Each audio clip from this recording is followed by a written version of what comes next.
صلوات اللهم صل على محمد وآل محمد.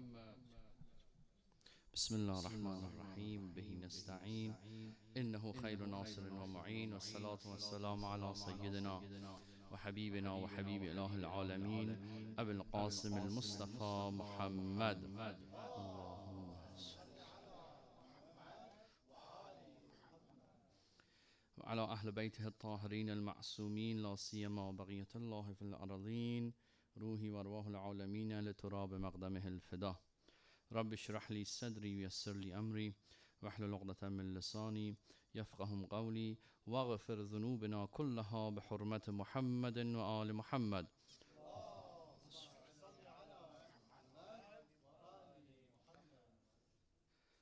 عن أبي عبد الله عليه السلام أنه قال: المسلم من سلم الناس من يده ولسانه، والمؤمن من ائتمنه الناس على أموالهم وأنفسهم. صلوات اللهم صل على وآل محمد. السلام عليكم mes frères et sœurs. أعظم الله أجوركم وأجورنا بمصاب الحسين عليه السلام. Est-ce que c'est correct? Oui. Okay. On a parlé les journées précédentes, on a parlé autour de un des plus importantes fondations que construit et ça peut influencer notre esprit, nos pensées, notre identité. Et ça, c'est la vision, ça, c'est la perspective. Il essaie de le fermer, mais il peut pas. Ouais. Ok, parfait. Donc, 1, 2, ok, ça. Salli ala Muhammad wa ali Muhammad.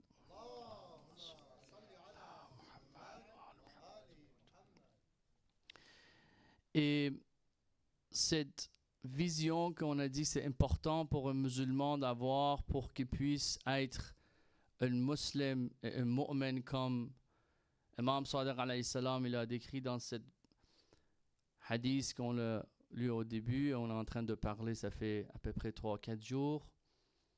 Cette vision, c'est une vision qu'on l'a décrit comme l'amélioration de notre compétence et florisser notre talent. Ça, c'est la vision qu'on est en train de parler pendant les journées qui ont précédé et aussi, Inch'Allah, le lendemain. Et on a dit, c'est pas assez juste à penser à propos de notre compétence, à propos d'améliorer notre compétence ou de florisser notre talent. Non, ça, c'est pas assez. Ça, c'est juste un level de musulman. Un level de mu'min, un vrai croyant, pas seulement il pense à propos d'améliorer ses compétences et ses talents, il essaie aussi de stratégiser et planifier que les gens autour de lui aussi, ils ont l'opportunité pour améliorer leurs talents et leurs compétences. Donc, on va résumer qu'est-ce qu'on avait dit hier et on va continuer avec les mots d'Imam Ali alayhi salam dans le Nahj al-Balagha, la lettre numéro 53 qu'il a écrit à Malik al-Ashtar al-Nakha'i, un des commandants de Imam Ali. Donc, on a parlé que un mu'min devrait donner l'importance à leur rôle qu'à occupation. Et pour quelqu'un qui donne l'importance à rôle, comme le mu'min, il est important de aussi chercher les guides pratiques. Où il faut les chercher? Dans le Coran ou les narrations d'Ahl Bayt alayhimus salam. Et pour ça, on est parti pour lire, on a commencé à lire la lettre numéro 53. C'est des leçons et les conseils pratiques pour un représentant de imam dans une société. Donc, on a dit qu'on est toutes, chacun de nous, on est un représentant de imam dans notre société. Et c'est important de savoir et voir nous-mêmes avec cette identité. Comme on a parlé hier, pas une identité de un citoyen de tel pays ou tel pays. Non, l'identité de musulman, c'est le représentant de la vérité dans la société. Et ça, c'est important de savoir. Donc, oui, à propos de ça, on a parlé des nécessiteux. Sont qui des nécessiteux? Qu'Imam Ali, alayhi salam, il dit, asseyez-vous, prenez votre temps pour... ça veut dire, mettez votre temps pour eux, asseyez avec eux, parlez avec eux. C'est qui les nécessiteux? Les nécessiteux, oui, sont des pauvres. En même temps, sont eux qui sont pauvres en avoir accès à la vérité. Les gens qui n'ont pas d'accès à la vérité sont considérés aussi comme des pauvres gens. Pour approcher à ces gens, on a dit il faut être dans le limite de charia. Comme on a parlé, on n'y va pas approcher les gens dans les locations haram. Comme Imam Ali dit, allez-y dans le public, allez dans les réunions des gens, mais pas dans une location qui est haram. On a donné des exemples comme une des meilleures places d'approcher les gens, c'est à l'hôpital quand ils sont malades, il n'y a personne qui les visite, ou des maisons de retrait qu'il n'y a personne qui les visite, ou des autres places que vous trouvez une opportunité à approcher les gens pour efficacement commencer un dialogue avec eux. Et on a conclu que oui, un mu'min devrait être kayes, devrait être intelligent. Il faut qu'il planifie. Il faut qu'il pense à propos ses actions, planifie et stratégiser. Et, Inch'Allah, avec son stratégie et planification, il peut créer des environnements qui peuvent avoir un effet sur les gens, qui peut changer les gens, qui peut créer une révolution dans le cœur des gens qui parlent. Ça, c'est aussi qu'on a parlé hier. L'humilité, être humble devant les gens, ça, c'est une des situations, ça, c'est une des caractéristiques des gens qui veut avoir l'effet sur les autres. Parce que l'humilité attire les gens. Mais on a dit l'humilité, pas dans un sens de dégrader notre identité. L'humilité dans un sens que on est le représentant de l'imam, on est le représentant de la vérité. Dans ce sens, on a l'humilité, on est humble devant les autres parce qu'on les aime d'être guidés. On veut que tous les gens soient guidés. On veut partager l'amour de Ahl Bayt avec eux. Comme je vous avais dit, il ne faut pas être avide, il ne faut pas être quelqu'un qui veut juste garder cet amour à lui-même. Non, il faut partager l'amour de Ahl Bayt dans notre société et notre entourage. On a rendu à cette phrase de l'imam Ali alayhi salam qui dit وَتُرْعِدْ عَنْهُمْ جُنْدَكَ وَعْوَانَكَ مِنْ أَحْرَاسِكَ وَشُرَتِكَ حَتَّى يُكَلِّمَكَ مُتَكَلِّمُهُمْ غَيْرَ مُتَتَعْتِ صلى على محمد وآل محمد. Si quelqu'un peut lire. Redouane, est-ce que tu peux lire? Merci beaucoup. Si quelqu'un, mon frère Redouane, va lire la translation, allez-y. Bismillahirrahmanirrahim. À cette occasion, vous devez éloigner votre armée et vos assistants tels que les gardes et la police, afin que quiconque souhaite parler puisse le faire en votre présence et exprimer ses paroles sans hésitation, avec une langue sans peur et délivrer du fardeau et faire connaître ses besoins. Donc vous voyez, il faut créer une circonstance, il faut créer un environnement que les gens peuvent parler. Donc, bien sûr, il faut respecter quand vous voulez commencer un dialogue avec quelqu'un, même entre nous. Si on veut commencer un dialogue, il faut vraiment respecter les bonnes manières et l'éthique appropriée. Takabbur, ça veut dire avoir arrogant et penser que vous êtes mieux que les autres. Ça fait que votre manière d'approche les gens, ça va pas créer un environnement que eux, ils vont être à l'aise de vous parler ou d'ouvrir leurs problèmes, d'ouvrir leur cœur. Non, quand vous êtes humble et vous êtes respectueux et vous approchez les gens à une manière appropriée, ça, c'est là que les gens ils vont commencer à ouvrir leurs problèmes, de dire qu'est-ce qu'ils ont dans leur cœur. Et aussi, c'est ça, il est essentiel d'analyser la position des personnes que vous êtes en train d'adresser. Ça veut dire, les gens, ils ont des différentes perspectives dans la vie, ils ont des différentes visions. Il faut respecter leur vision, il faut respecter leur perspective, et peu à peu, tu peux discuter deux sujets pour créer des questions dans leur pensée à propos des perspectives et visions qu'ils ont dans la vie. Il ne faut pas attaquer d'une façon qu'ils se sentent mal à l'aise, ils se sentent pas être respectés. Les gens, des fois, ils ont des attachements qu'on ne peut pas imaginer. Salam alaikum. Il faut faire attention, il faut analyser leur attachement. À quoi qu'il est attaché? Il faut faire attention quand on veut parler avec les gens, il faut faire attention à leur attachement, à leur perspective. Des fois, ils ont attaché à des choses qu'on ne peut même pas imaginer. Donc, il ne faut pas vraiment penser que tout le monde... Parce que j'ai en train de vous dire, quand on dit on représente de la vérité, quand on dit que vous êtes connecté avec la vérité, ça veut dire que vous êtes dans le chemin de la lumière. Et on ne peut pas comparer le chemin de la lumière avec le chemin de noirceur. Le chemin de noirceur, il y a tellement de choses bizarres et surprenantes qu'on ne peut même pas imaginer.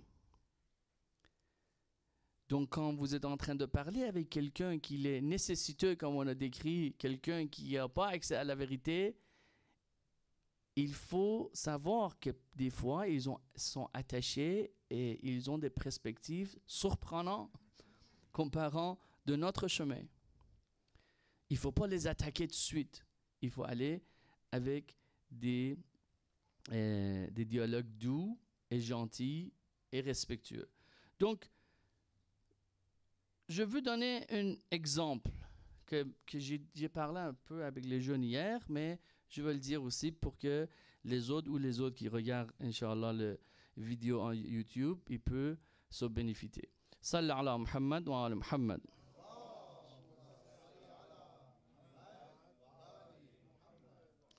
Regardez quand on veut approcher à une personne, la première chose qu'on voit, c'est l'apparence. Dans l'apparence, vous pouvez voir des choses communes qu'il a avec vous. Par exemple, j'ai donné l'exemple des lunettes hier à les jeunes. Moi, je porte des lunettes, lui, il porte des lunettes aussi. Moi, j'approche, je dis, « c'est vous qui vous avez acheté des lunettes. » On peut parler à propos des lunettes. Après, tu dis, mais plus important que les lunettes, c'est la vision qu'un humain a dans sa vie. C'est quoi? C'est quoi vision? Et tu dis, vision, c'est une vision que ça crée ton identité. La vision, c'est la perspective dans la vie ça fait toi, qui est toi. Et je veux dire, ça c'est un sujet vraiment important. Quand on dit « Ihdina as-sirat al-mustaqim », c'est quoi sirat? C'est un processus. Mustaqim, c'est la vision de ce processus. Regardez, on est tout le temps été enseigné pour devenir quelqu'un bien ou pour arriver à succès, il faut changer l'environnement autour de nous. Non, c'est pas ça. Changement d'environnement autour de nous, c'est pas les outils, l'important outil pour changer nous-mêmes. Non, il faut devenir ce qu'on veut devenir. On veut devenir. Excuse-moi. Pour devenir quelqu'un, c'est quoi que l'élément important que ça nous aide de devenir quelqu'un mieux qu'on est maintenant, c'est le processus que tu prends dans ta vie, le chemin que tu prends dans ta vie d'arriver à un but.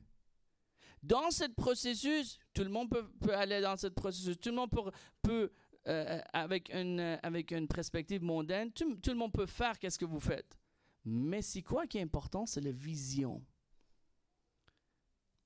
Non, pas n'importe quel sirat, pas n'importe quel chemin, pas n'importe quel processus. Tu demandes à Allah subhanahu wa ta'ala. Tu demandes ihdina sirat al-mustaqim. Un processus qu'il y a besoin de résistance. Pourquoi? Parce que c'est le sirat alladhina an'amta alayhim. C'est le sirat que Allah subhanahu wa ta'ala, c'est le processus que Allah subhanahu wa ta'ala te donne des bénédictions.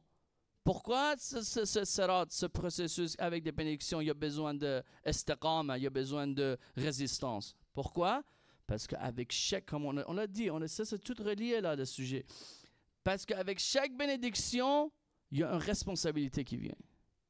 Et si vous n'êtes pas quelqu'un résistant pour accomplir le tâche et la responsabilité de les ni'mas, de les bénédictions d'Allah subhanahu wa ta'ala, vous n'allez pas vous rendre à le prochain point de bénédiction. Vous allez même perdre la bénédiction que vous avez déjà en main. Sirat alladhina an'amta alayhim, c'est le chemin et le processus des gens qui ont des bénédictions. Un des importants éléments qu'on a besoin d'être dans ce chemin, c'est quoi? C'est résistance. Pour ça, on demande à Allah subhanahu wa ta'ala ihdina sirat al-mustaqim. Parce que chaque bénédiction accompagne des responsabilités. Et pour accomplir ces responsabilités, on a besoin d'être résistant. Donc, vous pouvez ouvrir les sujets comme ça avec quelqu'un. De juste en parlant à propos des lunettes. Et soyez attentifs que même pour éduquer vos enfants, même pour parler avec les autres gens, soyez attentifs que vous devrez les donner le choix. Comme Allah subhanahu wa ta'ala a fait, وَهَدَيْنَاهُ النَّجْدَيْنِ. Allah subhanahu wa ta'ala il dit, qu'est-ce qu'on fait? On les montre les mal et les biens pour que les gens choisissent. Essayez pas de forcer les gens, quand vous êtes en train de parler de devenir musulman avec 2 phrases que vous êtes en train de parler, 2 minutes de discussion que vous avez avec eux. Non. Il faut les donner le choix. Soyez pas trop difficile quand vous parlez avec eux. Essayez de donner un espace pour qu'eux, ils ont assez de temps pour choisir. Et peu à peu, vous allez voir que les gens commencent à changer. Donc, s'engager dans des discussions productives. Et ça, c'est important. Des fois, les gens ils pensent quand que je veux attirer quelqu'un, je dois tout le temps être humble. Ça veut dire quoi? Ça veut dire que je dois tout le temps être d'accord avec ce qu'ils disent. Et me soumettre à n'importe quoi, à n'importe quel croyant qui est en train de parler. Non. Des fois, il faut être ferme. Il faut savoir que c'est quand c'est nécessaire de présenter vos arguments fermement. Il faut être ferme des fois quand vous parlez avec les gens. Exprimer vos préoccupations et de mettre en question des points de vue, le point de vue opposé. C'est important quand vous voulez parler. Oui, on est respectueux, on est humble et tout, mais quand ça arrive à quelque chose que moi je veux être ferme, je suis ferme. Je ne vais pas être d'accord avec n'importe quoi que les gens disent. Oui, cependant, il y a certaines personnes, quand vous parlez dans votre travail ou l'environnement de votre université ou l'environnement de les relations que vous avez dans ces sociétés, des fois les gens sont tellement loin et ils n'ont tellement pas d'informations qu'ils ne peuvent pas comprendre qu'est-ce que vous dites. Donc, essayez pas de rentrer dans les sujets d'une façon que les gens ne comprennent pas et il faut que vous discutez pendant des heures avec eux pour qu'ils comprennent. Non. Juste 2-3 mots logiquement. Qu'est-ce qu'on est en train de qu'est-ce qu'on est en train de parler depuis le début de notre programme? C'est des notions logiques à propos de la vision, à propos de comment parler avec les gens, respecter les gens et tout ça. Ça, c'est des notions logiques. Vous n'avez pas besoin d'amener des narrations ou des versets de Coran pour affirmer ce genre de notions. Ça, c'est des notions logiques que tout le monde va accepter. Et après que les gens que vous parlez, ils disent « Oh, de quoi? C'est où que tu as lu ça? De où que tu connais ce genre de notions? » Tu dis « Nahj al-Balagha ». Tu peux lire Nahj al-Balagha. Et ça, c'est vraiment une importante chose. Il faut pas... Ça, c'est vraiment un important point, mesdames et messieurs. Quand on veut inviter les gens à Ahl Bayt, quand on veut inviter les autres à le Saint-Coran, il faut faire attention à ces sujets. On veut les inviter à Ahl Bayt, pas à nous. Même moi, si quelqu'un arrive quelqu'un me pose une question et je ne le sais pas, je dis je ne le sais pas, je vais regarder, je vais vous donner la réponse plus tard. Ou vous pouvez aller lire ces livres-là, ou vous pouvez checker sur Internet pour savoir c'est quoi la réponse de cette question. Ici, ce n'est pas moi qui est au centre, c'est Ahl Bayt qui sont au centre. Je veux inviter les gens à Ahl Bayt, je veux inviter les gens à Imam Ali, je veux inviter les gens à le Saint-Coran. Donc, les paroles que j'ai dit, je n'ai pas besoin de savoir tout. Ça veut dire que je n'ai pas besoin de devenir un ayatollah pour diriger les gens vers Ahl Bayt. Non, j'ai dit 2-3 mots de Nahj al-Balagha à une personne. Il pose plus de questions. Je connais pas les réponses. Je dis, va lire le Nahj al-Balagha toi-même. Qu'est-ce que j'ai fait? Je viens introduire le Nahj al-Balagha à cette personne. Je viens d'introduire Imam Ali à cette personne. Pas moi. Moi, ici, je suis juste représentant d'Ahl Bayt. Ça, c'est important. Des fois, on se mélange que on est en train d'inviter les gens à nous. Non, on n'invite pas les gens à nous, on invite les gens à Ahl Bayt. Salawat. Allahumma salli ala Muhammad wa ali Muhammad. Donc, c'est important d'évaluer les gens pour les approcher d'une façon appropriée, efficace et aussi avoir un impact et effet durable quand on en parlé. Donc, une des choses qui c'est important, que ça crée une genre de obstacle, excuse-moi. Obstacle, ça vient en anglais, quand je vais en français, c'est dur. Obstacle de laisser les gens être à l'aise avec nous, c'est l'égoïsme. Des fois, le désir de mettre en valeur notre propre réalisation aux connaissances, ça fait que on voit que on veut montrer à les gens, je sais tout, oh regarde moi j'ai ça, j'ai ci, je suis dans la vérité, j'ai Ahl Bayt, je suis mieux que toi. Non, c'est pas comme ça qu'on veut inviter les gens. C'est pas qu'on est mieux que eux.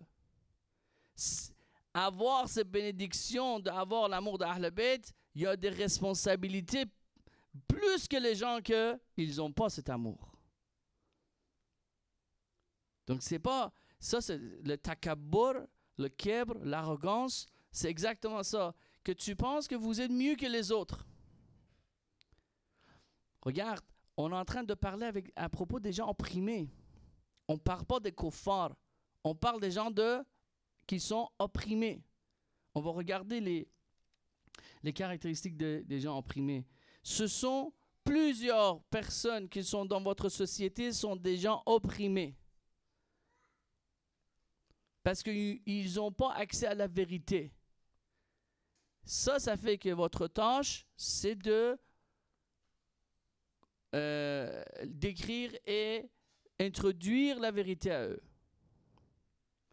Donc, il ne faut pas être égoïste, l'auto-admiration ou l'autopromotion est interdit quand vous voulez discuter et inviter les gens à Ahl Bayt. Ça, c'est important. Donc, accent doit être mis sur la résolution des problèmes et préoccupations des autres. Tu les écoutes, c'est quoi leur problème, c'est quoi leur préoccupation, comment je peux l'arranger et quel genre de chemin de parole que je peux prendre que ça guide vers Ahl Bayt à la fin. Salli ala Muhammad wa ali Muhammad.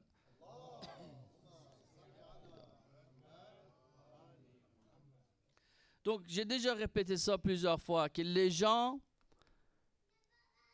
ils ont faim de l'amour et de l'admiration des fois.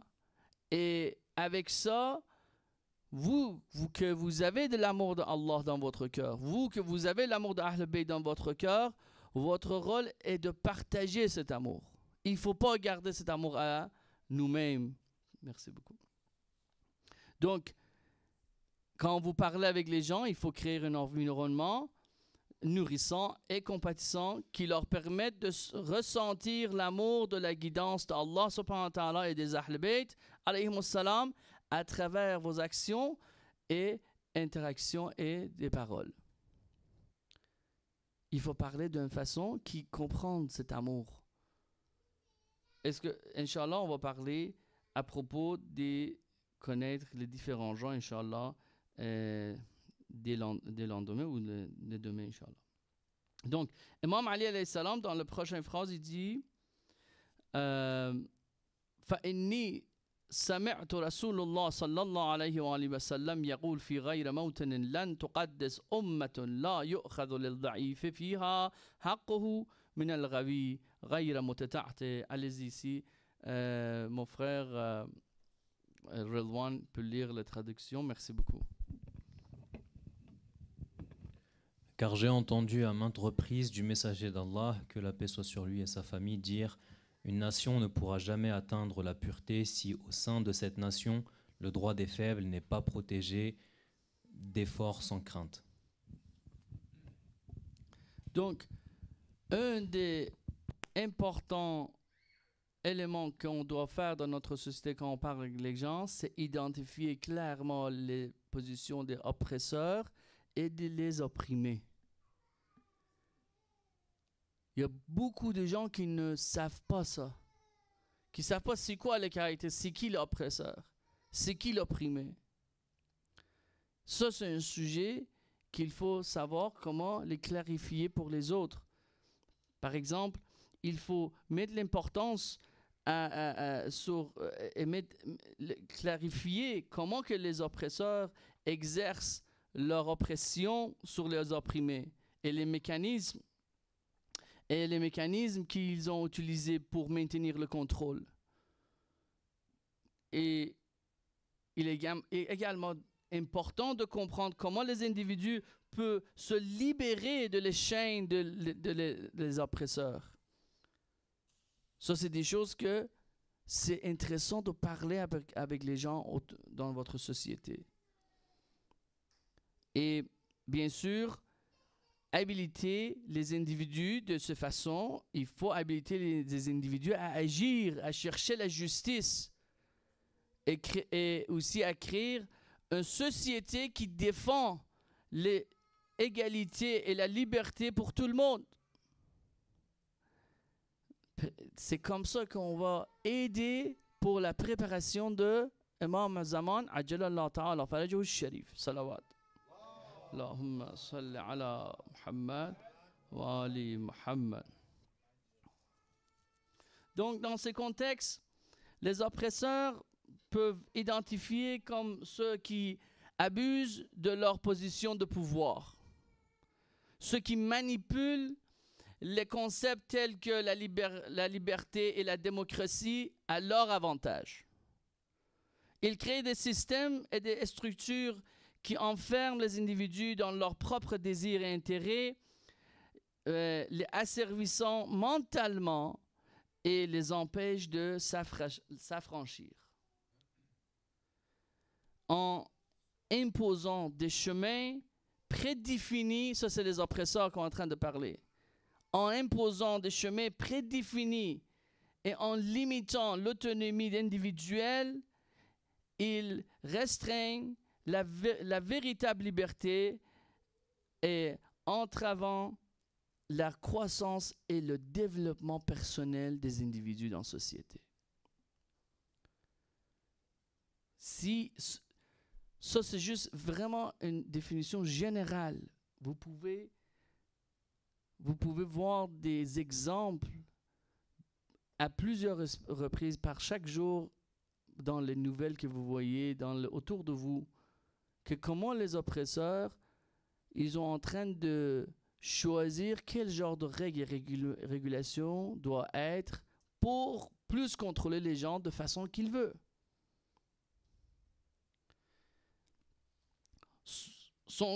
Et les opprimés sont qui? Sont qui les opprimés? Les opprimés sont les individus qui sont soumis à des esprits fermés. Et les opprimés sont des individus qui ont été exposés à diverses formes de préjugés et les détournent de la vérité. Ils ont soumis. Ils ont dit, oh, on peut rien faire. Ils sont trop forts, sont trop riches. Et dans le système qu'on vous avait parlé, si quelqu'un, ça c'est une des fondamentaux principales, si quelqu'un, il voit que la préoccupation et l'argent est plus important dans sa vie, il est déjà emprisonné dans le système d'oppresseur. Salam alaikum wa rahmatullah. Ça c'est la vision emprisonnement de quelqu'un qui est opprimé. Quelqu'un qui donne l'importance à l'argent et l'occupation. Et on a dit, si quelqu'un change ses visions et met l'importance au rôle, il a déjà sorti de cette prison. Il n'est pas emprisonné par rapport à son nationalité qui est écrite dans son passeport. Il n'est pas emprisonné par rapport à le titre de son occupation. Docteur ou masalan, ingénieur ou n'importe quoi, n'importe quel titre. Il n'est pas emprisonné à propos des règles et régulations qui viennent avec ces titres. C'est important de savoir c'est qui les opprimés. Donc, il faut créer un système pour libérer les gens opprimés à ce genre d'illusions qui sont emprisonnés en dedans pour guider vers la vérité. Et à les réveiller pour devenir conscients et, Inch'Allah, de comprendre qu'il faut chercher des sources authentiques si vous voulez vraiment devenir quelqu'un mieux. Il faut chercher des sources authentiques. Et ils savent, tout le monde savent. Si vous parlez avec n'importe qui n'est pas musulman, qui n'est pas religieux, vous demandez, est-ce que tu penses qu'est-ce que les nouvelles disent dans la télévision? Est-ce que tu penses les choses qui montrent dans la télévision, dans le cinéma, dans les films, et tout ça, sont la vérité? Il va dire, non, je sais. Il dit, donc, c'est où que tu prends tes informations authentiques? Et c'est là que vous pouvez montrer les... Je vais juste finir, Inch'Allah. Je vais aller un peu plus vite pour finir cette parole de Imam Ali parce qu'on veut commencer une autre hadith demain. Salli ala Muhammad wa ala Muhammad. Allahumma salli ala Muhammad wa ala Muhammad.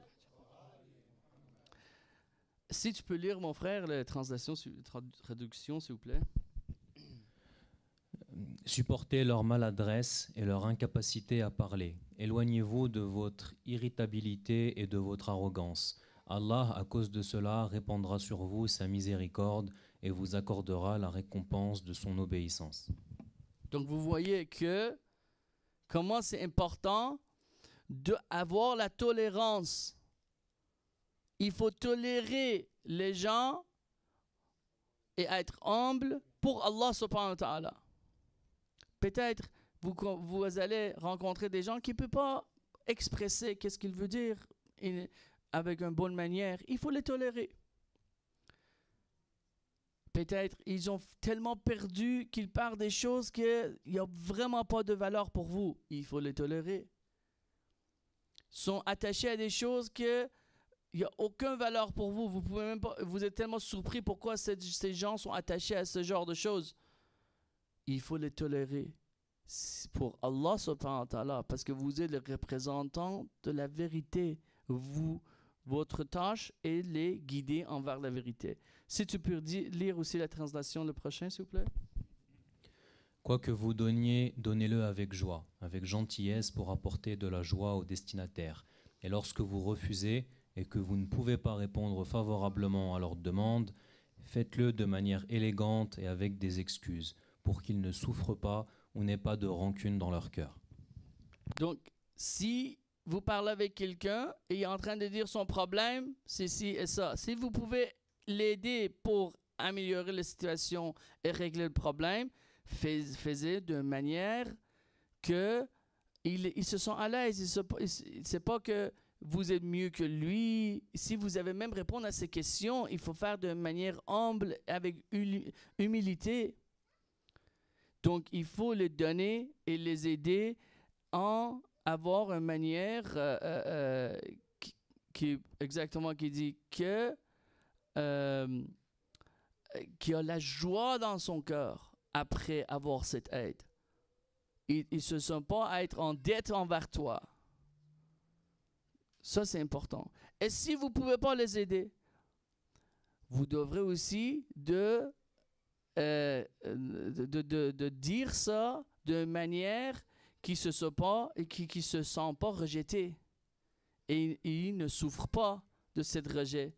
Il dit, oh, excusez-moi, je ne peux pas, moi aussi j'ai des problèmes comme ça, mais Inch'Allah, je vais demander, je vais appeler mes amis, je vais faire une recherche si je peux t'aider, je vais revenir à toi, je vais t'appeler, et tout ça.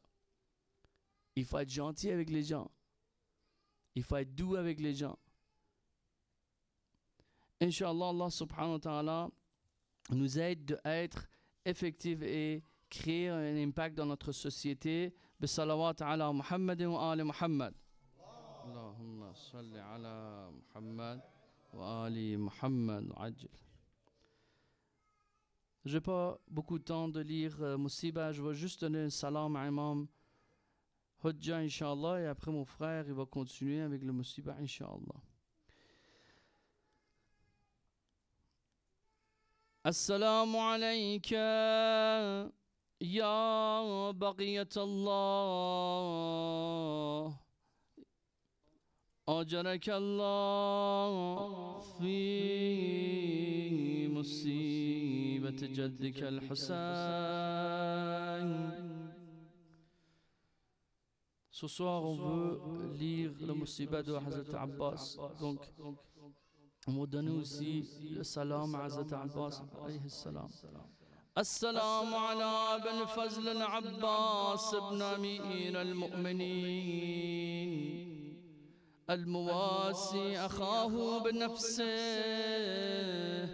الآخذ لغده من أمسه الفادي له الواغي الساعي إليه بمائه المقطوعة يداه لعن الله قاتله. Paix soit sur Abul Fazl Abbas, le fils d'Amir al-Mu'minin, qui a donné sa vie pour son frère et a utilisé son passé pour se préparer à l'avenir, qui a sacrifié pour son frère et l'a protégé, lui a apporté de l'eau, et dont les bras ont été coupés, que la malédiction d'Allah soit sur ces meurtriers. Assalamu alayka ya Aba Abdallah وعلى الأرواح التي حلت بفنائك عليك مني سلام الله أبدا ما بقيت وبقي الليل والنهار.